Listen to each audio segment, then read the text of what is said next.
বাংলাদেশ সেনাবাহিনী প্রতিনিয়ত তাদের শক্তি বৃদ্ধি করছে। ভারতের বিরুদ্ধে নিজেদের প্রতিরক্ষা ব্যবস্থা শক্তিশালী করতে বাংলাদেশ সেনাবাহিনী নতুন নতুন সব অস্ত্র অর্ডার করেছে। শেখ হাসিনা পতনের পর থেকেই ভারত নানাভাবে বাংলাদেশকে অস্থিতিশীল করতে যাচ্ছে, আর ভারতের এসব হুমকি মোকাবেলায় তৎপর হয়ে উঠেছে বাংলাদেশ সেনাবাহিনী। बांग्लादेश के पास एक ऐसा टैंक आ रहा है जो सड़क के ऊपर तो चलेगा ही, लेकिन पानी के ऊपर भी वो दौड़ेगा। और ये टैंक बांग्लादेश चाइना से ले रहा है और यूएसए से कुछ मिसाइल की बात भी हो रही है, क्योंकि अगर बांग्लादेश ने इंडिया को काउंटर करना है और इंडिया बांग्लादेश की जो न्यू हुकूमत है उसको मानने से कई बार इनकार कर रहा है और इंटरनेशनल फोरम के ऊपर भी। अस्सलाम वालेकुम व्यूअर्स, मैं हूं एहसान खान और आप देख रहे हैं यूट्यूब चैनल एहसान रिएक्शन विद एहसान। मैं उम्मीद करता हूं आप जहां भी होंगे एंजॉय करते होंगे, मजे में होंगे और फिट फाट होंगे। ब्रेकिंग न्यूज ये है कि अब बांग्लादेश ने अपनी पॉलिसी में चेंज लेकर आया है।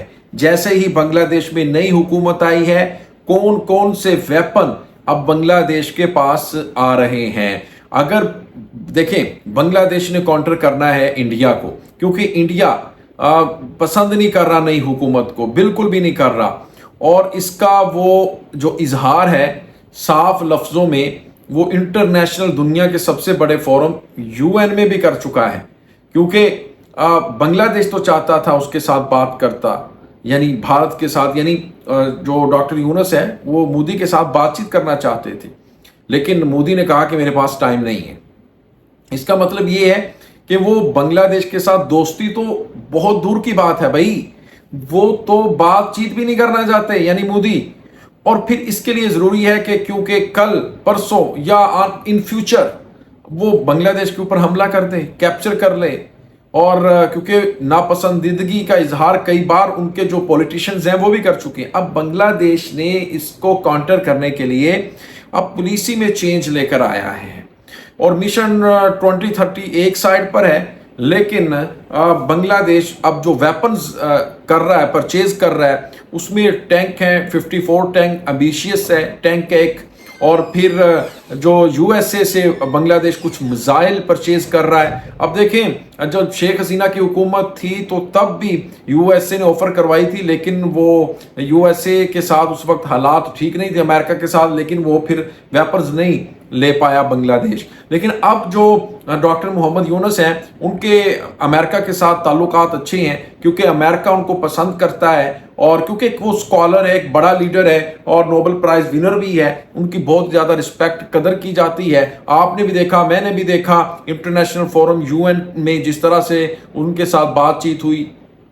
अब जनाब बांग्लादेश वो वेपन्स लेने जा रहा है। इसी के ऊपर एक वीडियो क्लिप है, वो देखेंगे सबसे पहले, फिर हम इसके ऊपर बात करेंगे। वीडियो देखने से पहले चैनल को सब्सक्राइब कर लें और बेल आइकन भी प्रेस कर दें। 3, 2, 1 एंड क्यू।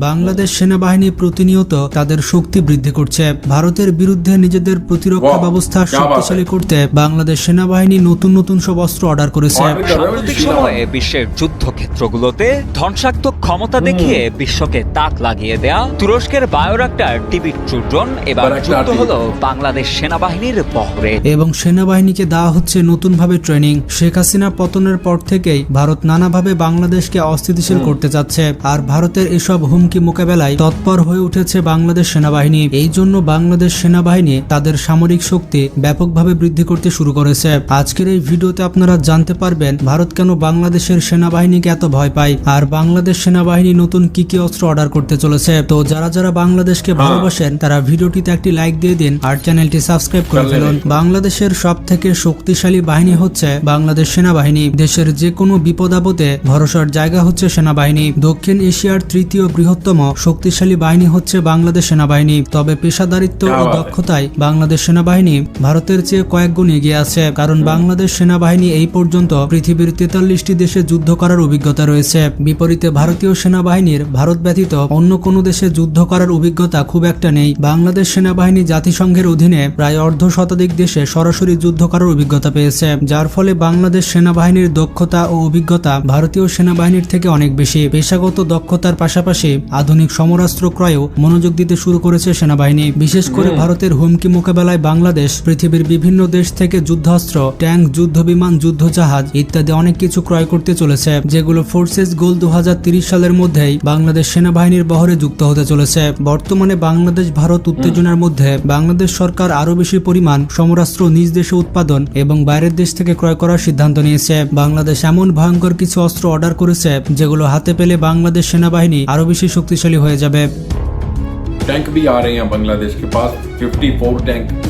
अभी भी इस टैंक उसका नाम है और ये चाइना से बांग्लादेश अब ले रहा है, इंपोर्ट कर रहा है। বাংলাদেশ সেনাবাহিনীর একটি কৌশলগত অস্ত্র হচ্ছে অ্যাম্ফিবিয়াস ট্যাঙ্ক। সম্প্রতি বাংলাদেশের সেনাবাহিনী চায়না থেকে 54টি উভচর ট্যাঙ্ক অর্ডার দিয়েছে। এই ট্যাঙ্কগুলো পানিতে এবং মাটিতে দুই জায়গাতে চলতে পারে। এই ট্যাঙ্ক তীব্র স্রোতের মধ্যে অনায়াসে চলতে পারে। বাংলাদেশ নদীমাতৃক দেশ হওয়ার কারণে এই ধরনের ট্যাঙ্ক বাংলাদেশের জন্য অধিক উপযোগী। ভারত বাংলাদেশের মধ্যে যুদ্ধ হলে ভারত শুরুতেই বাংলাদেশের যোগাযোগ ব্যবস্থা ভেঙে দিতে চাইবে। এর জন্য তারা বাংলাদেশের ব্রিজ, সেতু, কালভার্ট ইত্যাদির উপরে হামলা চালাতে পারে। কিন্তু বাংলাদেশের উভচর ট্যাঙ্কগুলো নদী, নালা, খাল, বিল সব জায়গাতেই চলতে পারে। আর এর জন্য যুদ্ধক্ষেত্রে এই ট্যাঙ্কগুলো সব থেকে বেশি ব্যবহার করা যাবে। টাইপ 8103 মডেলের এই ট্যাঙ্কগুলো মাটিতে এবং পানিতে সমানভাবে যুদ্ধ করতে পারে। এই ট্যাঙ্কে রয়েছে 105 মিলিমিটার মেশিন গান, রয়েছে 12.5 মিলিমিটার সেকেন্ডারি গান এবং anti tank missile firing capability. তাছাড়া বাংলাদেশ সেনাবাহিনী অস্ত্র ক্রয়ের দিক থেকে বেশ দক্ষতার পরিচয় দিয়েছে। কৌশলগত দিক থেকে বাংলাদেশ সেনাবাহিনী এই ট্যাঙ্কগুলো চীন থেকে অর্ডার করেছে, কারণ বাংলাদেশের অন্যতম প্রতিপক্ষ রাষ্ট্র হচ্ছে ভারত, আর ভারতের প্রধান শত্রু হচ্ছে চায়না। ভারত চাইলেও এই উভচর ট্যাঙ্ক চায়না থেকে ক্রয় করতে পারে। आपने ये वीडियो देखी है कि एमबीबीएस जो टैंक है वो भी बांग्लादेश अब चाइना से ले रहा है, और इसका तो कमाल ये है, पानी में भी दौड़ेगा, मट्टी पे भी दौड़ेगा, रोड के ऊपर भी, पानी के ऊपर भी, कोई इसको चिंता नहीं है, टेंशन किसी भी चीज़ की नहीं है। और फिर इसके साथ साथ जो मिसाइल है, वो कुछ वेपन्स हैं।